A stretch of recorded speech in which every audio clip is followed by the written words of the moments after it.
meu querido amigo Jeremias Neto. Olha, Jeremias, o seu programa me faz tão feliz que eu vou lhe ser muito sincera. Eu quero te ouvir até o fim da vida, com suas histórias. Sabe, eu viajo no tempo, do passado ao futuro, ao presente, ao incalculável. Aquilo que nunca terá tempo nenhum. Talvez eu tenha parado no tempo quando esta carta chegar às suas mãos. Talvez não. O imprevisível atormenta a gente. Seu ouvinte deve estar se perguntando, né? Como assim? Quando essa carta chegar em suas mãos, ou seja, em minhas mãos, talvez eu tenha parado no tempo. Vocês vão entender. Sabe, Jeremias Neto, as pessoas começaram a perceber as mudanças em mim. Eu me chamo Neide Aparecida. As pessoas perceberam mudanças em meu comportamento antes que eu percebesse.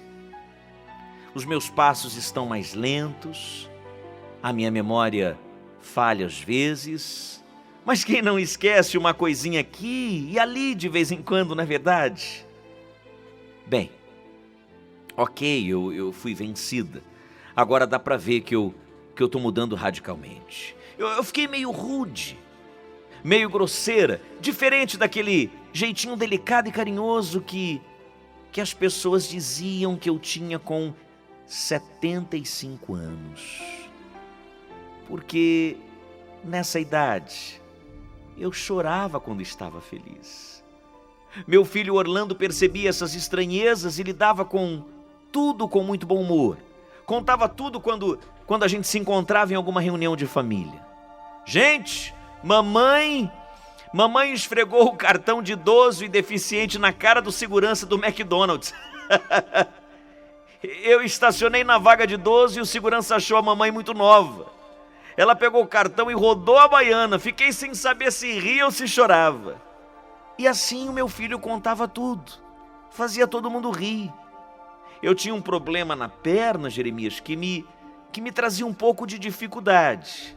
Mas minha aparência era de uma pessoa de 55 anos. Foi muito protetor solar em boa parte da vida para tentar manter o rostinho de menininha que eu tinha. Eu fiquei irada com o segurança, reclamando com o meu filho que ele não podia estacionar na vaga de idoso. E perguntei quem ele pensava que era.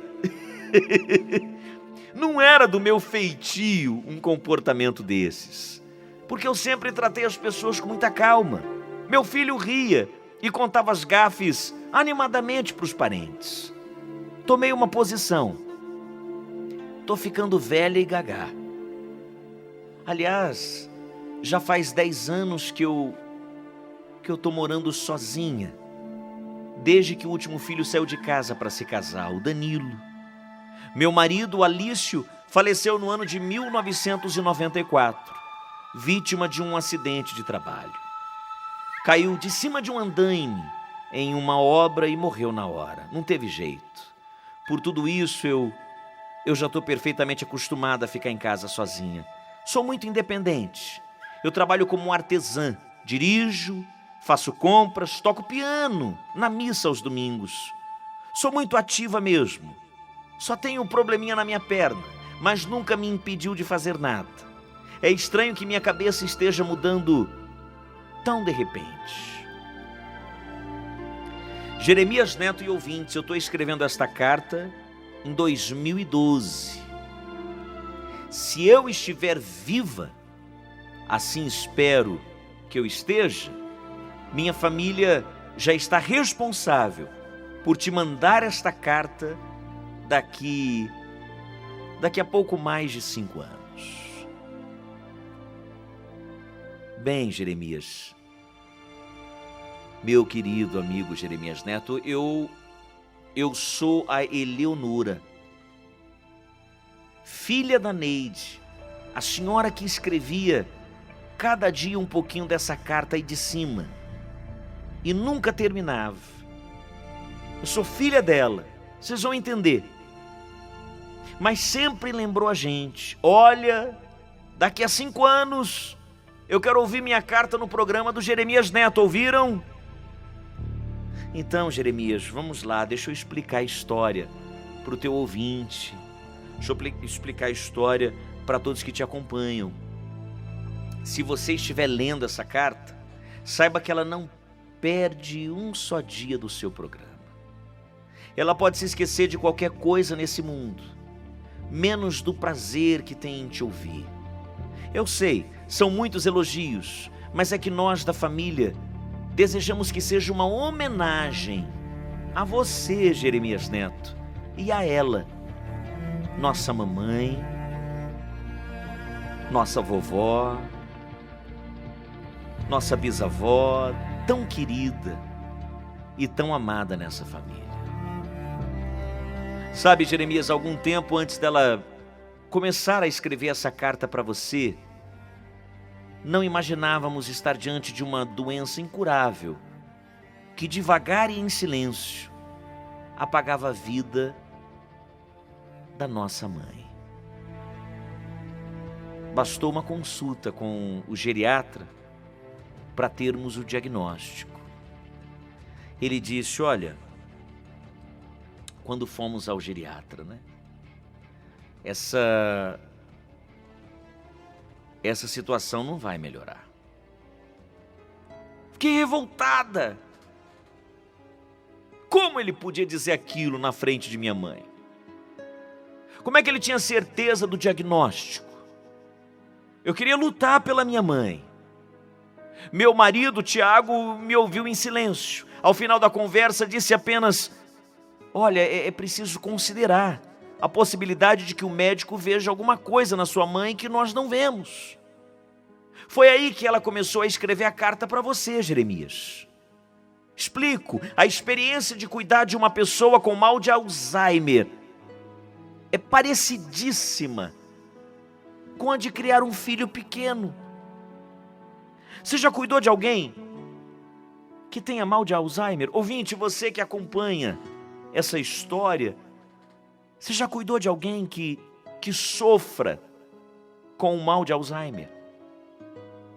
Exige tempo, dedicação, paciência. Em poucos anos, o Alzheimer mudou radicalmente a vida dela e da minha família. A doença provoca deterioração contínua das funções cerebrais, perda da lucidez e da memória. A estimativa é de que 1 em cada 10 pessoas com mais de 65 anos apresentará algum sintoma do Alzheimer. Na fase inicial ocorrem pequenas mudanças de comportamento e perda de memória recente. Não existe um exame específico para fechar o diagnóstico. Como as mudanças ocorrem de forma gradativa, é difícil notar o sinal de alerta. Os 3 anos seguintes à descoberta foram pesados, Jeremias. Intensos. A minha mãe, que outrora era tão produtiva. A minha mãe, que outrora era uma mulher tão lúcida.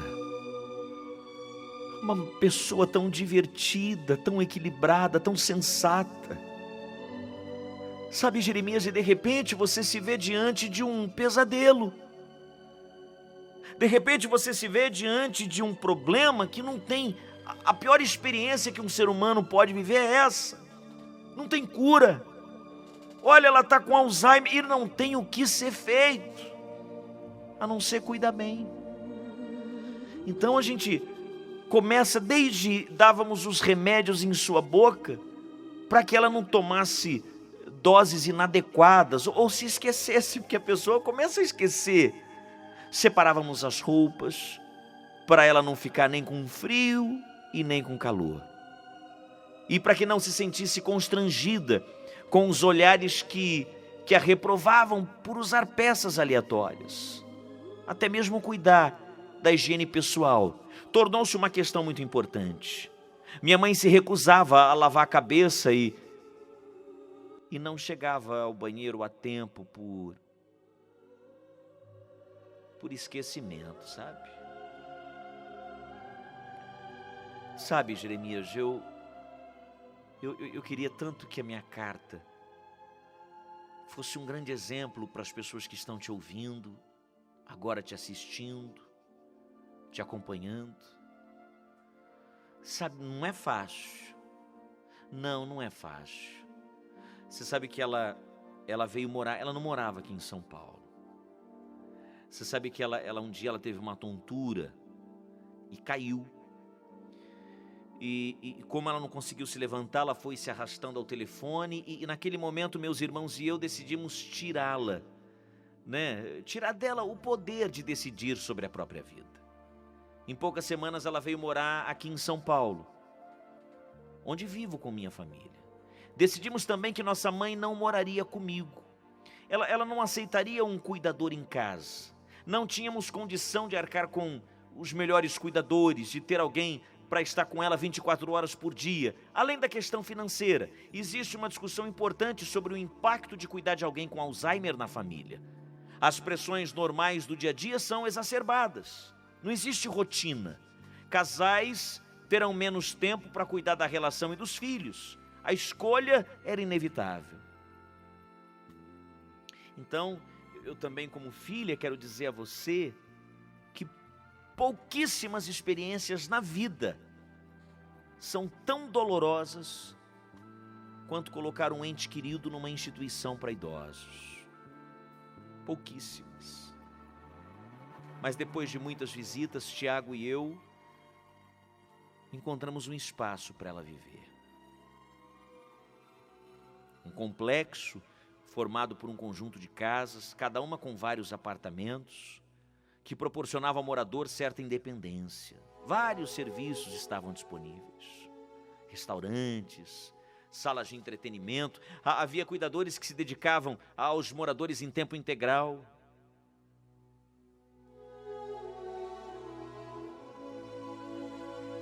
No dia da mudança, Tiago e eu chegamos antes da minha mãe. Decoramos o local assim, com objetos, sabe? Objetos nossos, para que ela se sentisse num ambiente acolhedor. Deixamos lá também um rádio. Um rádio para que ela pudesse te ouvir, Jeremias. Algumas pessoas com demência podem desenvolver hábitos estranhos, como esconder objetos ou desconfiar dos outros. Minha mãe passou por isso.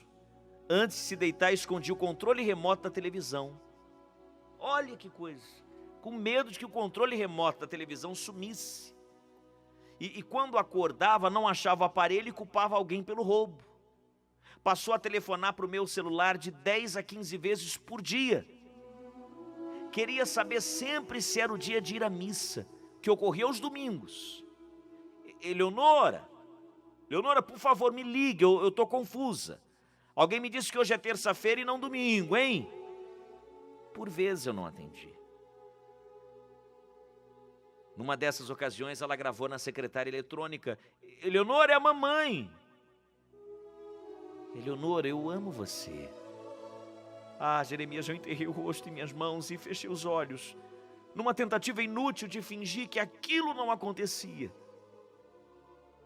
Minha mãe passou por tudo, por internações em hospitais, por complicações de saúde, teve de se mudar para um centro médico. Pacientes com Alzheimer não gostam de mudanças bruscas na rotina.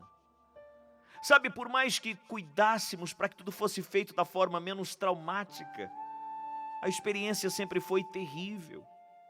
Quando foi morar no centro médico, não conseguia caminhar sozinha e tinha instantes de lucidez. Mas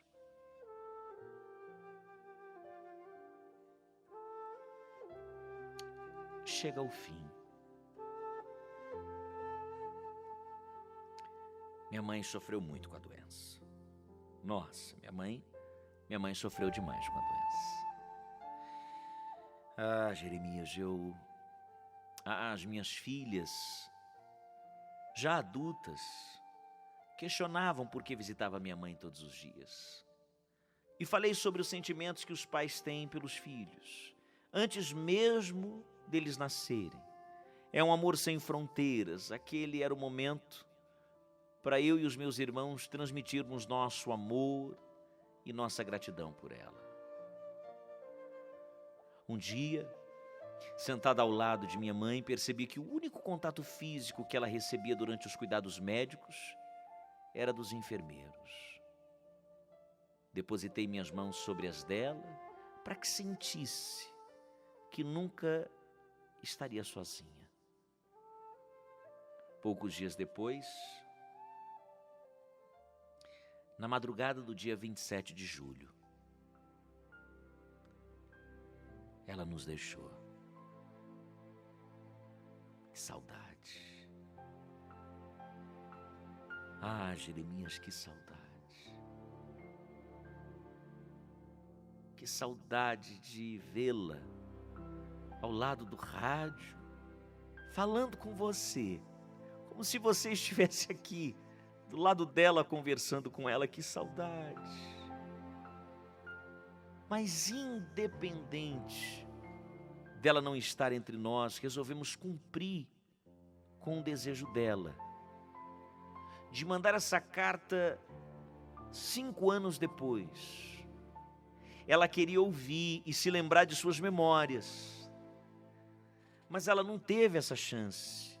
Então queremos ouvir em sua memória. Estarei ansiosamente esperando para gravar este momento e muito feliz, porque agora você também está colocando vídeo em suas histórias, nas histórias que você conta. Terei a chance de assisti-la ao lado de minha família, de meus irmãos, dos filhos, netos, bisnetos. Ah, vamos assistir. Eu estou ansiosa. Mamãe, seja homenageada. Jeremias, seja homenageado por ser parte da história de vidas de tantas pessoas. E continue contando história. Continue fazendo a história. Eu sou tua ouvinte, Eleonora, e agradeço imensamente pelo carinho. Agradeço imensamente pelo amor. E agradeço imensamente pela linda homenagem que você está prestando à minha mãe.